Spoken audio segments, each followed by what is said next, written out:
Look at this beat though. If you've seen some of my other videos before, you've probably wondered, is he a crossdresser? No, he's a drag queen. No, he must be trans. Gender fluid? Ladyboy?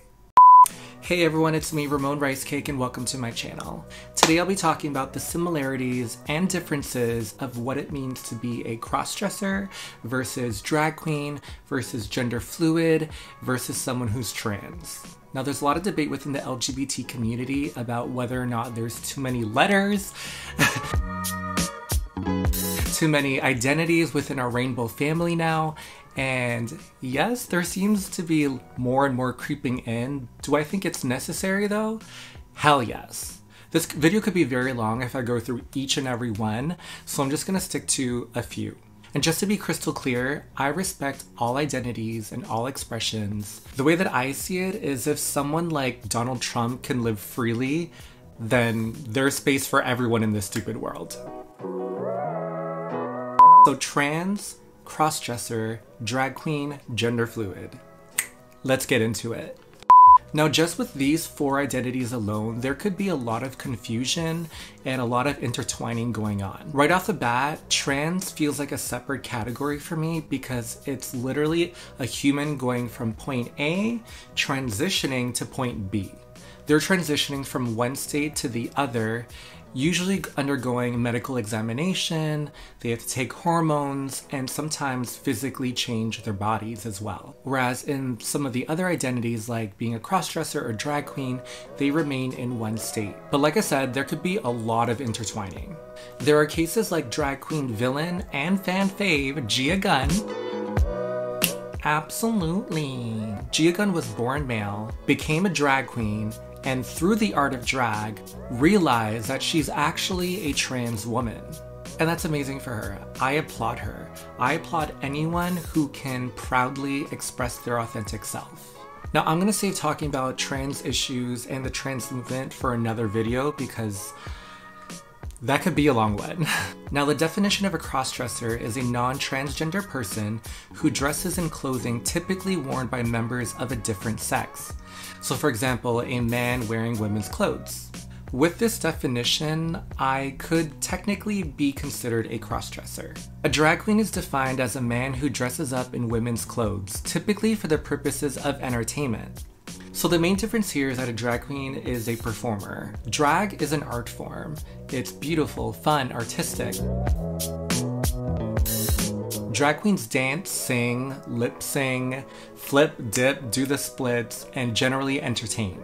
Yes, I have performed as a drag queen before. But do I now? No.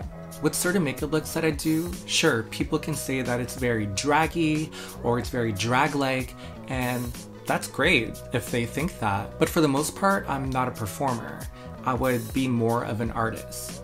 So in that case, I would not classify myself as a drag queen. Gender fluidity. Now this is where shit can get convoluted. Gender fluid is defined as a non-binary gender identity or gender expression that's not fixed and is capable of changing over time. So gender fluid humans can shift between the masculine and the feminine. So we gotta remember that everything's a spectrum. So imagine that this is a gender spectrum, and over here are male gender norms. And let's say over here are female gender norms. There's a lot in between, and where I fit is like this. I'm a fucking wave. And it makes sense where the fluidity comes in. And because of this wave, I feel like that's what makes me fluid. Yes, I am biologically male, born with a dick, still have a dick, but does that mean I'm gonna be a lumberjack? No. Imagine me as a lumberjack.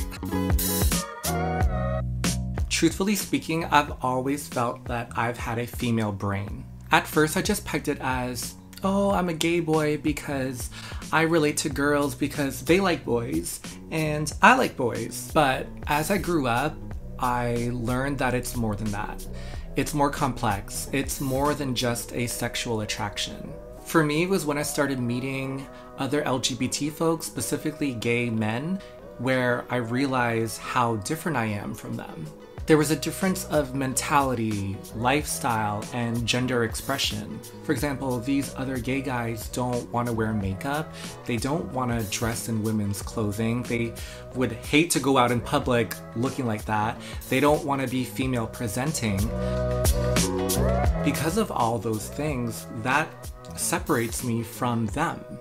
And that's where I started to realize the main differences. Overall, I think it's important to have specific definitions for all gender identities and expressions.